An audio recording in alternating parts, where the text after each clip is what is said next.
Well, we voted on constitutional amendments, which are now going to give our president executive powers, greater executive powers than he already has, and they actually limit checks and balances on the execution of these powers. Right?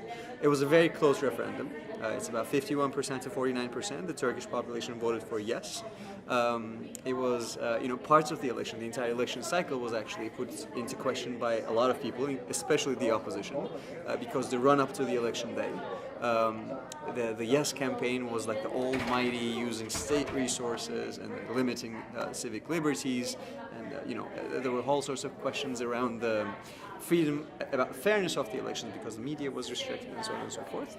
And on the election day itself, the Supreme Electoral Council made a very interesting decision of validating the unstamped ballots and so on and so forth. So overall, it was unfortunately it was a very complicated process that put the legitimacy of the outcome into question. There are a lot of cases going on right now by the opposition parties with respect to potentially even canceling the elections and so on and so forth. So I expect that there are going to be a lot of legal cases over the next couple of weeks, if not months. But all in all, it was a very critical juncture for Turkey. It was a very close decision, 51 to 49, that will define the future of the country for the foreseeable future. But look, that is exactly interesting. We know it's not just about the one day of referendum, but these days, usually when there is such a close result, the legitimacy of this referendum would be challenged. But really, with the campaign you work, with the activity you work, there is still the limit to what extent it would be accepted by the society, and you as well. Sure. With respect to the legitimacy of the questions, I think there are two separate questions that we need to think about, right? We're talking about constitutional amendments here that are going to have a direct impact on the regime, right? When you pass something like this that has such a big impact directly on people's lives, 51%, is it really enough? Is 55% enough? When we're talking about constitutions, which are basically a common sort of basis for the society to live together, I would expect a very qualified majority to be deciding these things. So maybe even 60% would put the question legitimacy of the outcome of these elections. So there's that bit with respect to what percentage would actually be sufficient for the population to say this is how I would like to be governed. Now, in this election, there was even more than that, right? Even if we were to accept the 51%, the way we came to the 51% actually raises a lot of questions with respect to legitimacy, right? On the one hand, we had the president who, by the Constitution, is supposed to be independent and equidistant to all parties, and he was campaigning for yes, and he was campaigning for a yes using the state resources. The prime minister was campaigning for the yes, all municipalities were campaigning for yes. So on the one hand, you had this huge campaign with a huge budget versus the no parts, where there was no organized opposition. It was basically a bunch of organically created random independent movements campaigning, completely at a grassroots level, with very, very limited budgets, right? No media coverage whatsoever, a lot of auto-censorship in the press with respect to campaign. So after this whole process, on the day of the election, there comes the Supreme Electoral Council with this decision that was clearly against the Turkish electoral law, which put the process into the legitimacy of the process, the legitimacy of the outcome into a lot of doubt. So these two things combined, don't necessarily give me a lot of confidence with respect to the future of this outcome. At the same time, the comment, especially abroad, it's the especially abroad in the Western media and in Ukrainian as well. You have all the things like goodbye Republic, goodbye Turkey. The Turkish people have chosen this particular path, supporting a more, let's say, authoritarian, more this kind of the government. So how would you explain that? Because it's it looks all very pessimistic to me. Yeah. See, I don't think Turkey is going anywhere. So no goodbye. No goodbyes. There are several reasons that I'm optimistic for the next couple of years. They're going to be tricky years. It's not going to be easy.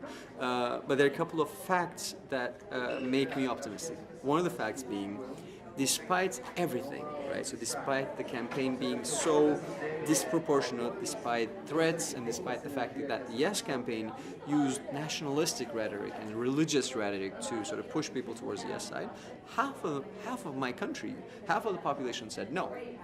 I'm not going to play ball with you.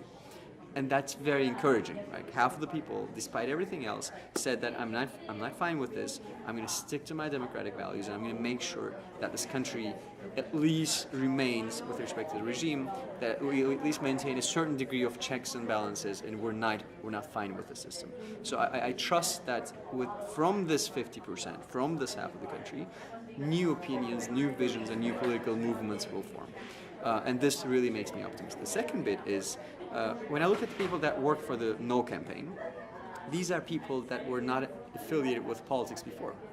Business people, art people, all of these people that were very, very distant from politics up until this day. Finally, they are realizing that, if they don't take part in political processes, they won't have any power to influence the outcome, right? Now that they've worked in the No campaign, there's no going back for them anymore. They will be very, very active in Turkish politics in the future.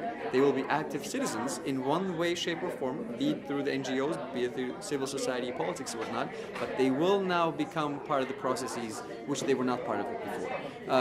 And that gives me a lot of courage for the future as well.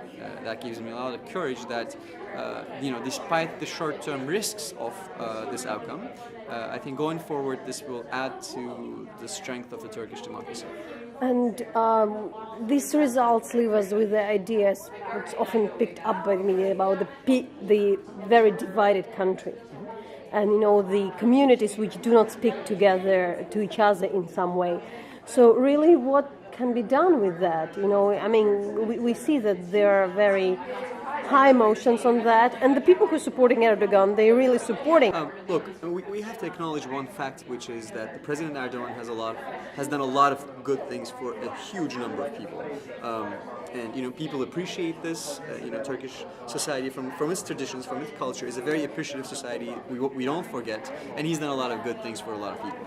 That doesn't mean that he's done a good job with respect to doing away with these divisions in the society, right? He hasn't done a good job in keeping us together as a society and really trying to work out the problems. Unfortunately, in the last couple of years, and I think the rhetoric of the opposition helped to that as well, the entire political arguments and political discussions were always about us and them, we and you, and that hasn't helped anyone, right? It did help to sort of strengthen the camps, but it hasn't certainly helped the country. Now, how do we go forward from this? We for the past 3 years we've worked in this election monitoring organization. It's called Vote and Beyond, and we did something differently from the political parties. We told people, listen, let's come together and solve this one thing around the transparency of Turkish elections. But what we want you to do is completely forget about your political preferences and about your identities, right? We don't care who you are. We just want you to come and solve this thing with us. Now, what we've observed is two things. On the one hand, we did solve the transparency issue of the elections. On the other hand, we brought these people together that traditionally wouldn't have come together, right? They, as they were working on this project together, they started communicating, and they recognized that the differences between them are not as big as the political parties suggested, right? When all you hear, all you know about the other side is through the words of the politicians, you think that there are all these evil people that are completely different from you. Whereas if you start working with people, if you start working towards the same aim, and if you for a moment forget about these identities and the differences, you realize that you're one and the same people. And that's the only way that we can sort of bridge these social divisions. That's the only way that you can bring people together if you put them together in social environments, if you strengthen the communications, and these will of course be through the civil society. Right? The civil society needs to keep the door open for people to come together and for people to work on solutions together irrespective of their identities. Once these organic relationships are there, if I know you as a person, I don't care what the president, I don't care what the head of the opposition party says about you. I know you as a person, so they're not going to be able to divide us once we establish those organic relationships. And finally, so what are the biggest challenges today for Turkey from the point of view of the society, politics? Where are the things you think the society should focus with the results? I mean, there's several challenges. I mean, one of the biggest ones being, as you mentioned, is the divisions in the society, right? So the polarization that we had to live through for the past couple of years, it might actually cause a lot bigger problems going forward unless we start working on this. So we really have to work on issues around social cohesion and around building the bridges within the community. Turkey has had some economic challenges as well that are directly linked to the political instability, especially as far as tourism is concerned. 2016 was a very bad year, and we happen to be bordering Syria. There are about 3 million Syrian refugees in Turkey. Integration issues and the relationship with the EU with respect to the refugee crisis, these are going to be complicated issues as well. So, geographically we're not located in the best zone. Politically, currently we're facing a lot of instability. But Turkey's had about 100 years of history with its democracy. We've had our ups and downs, and I'm confident that we'll go through this as well.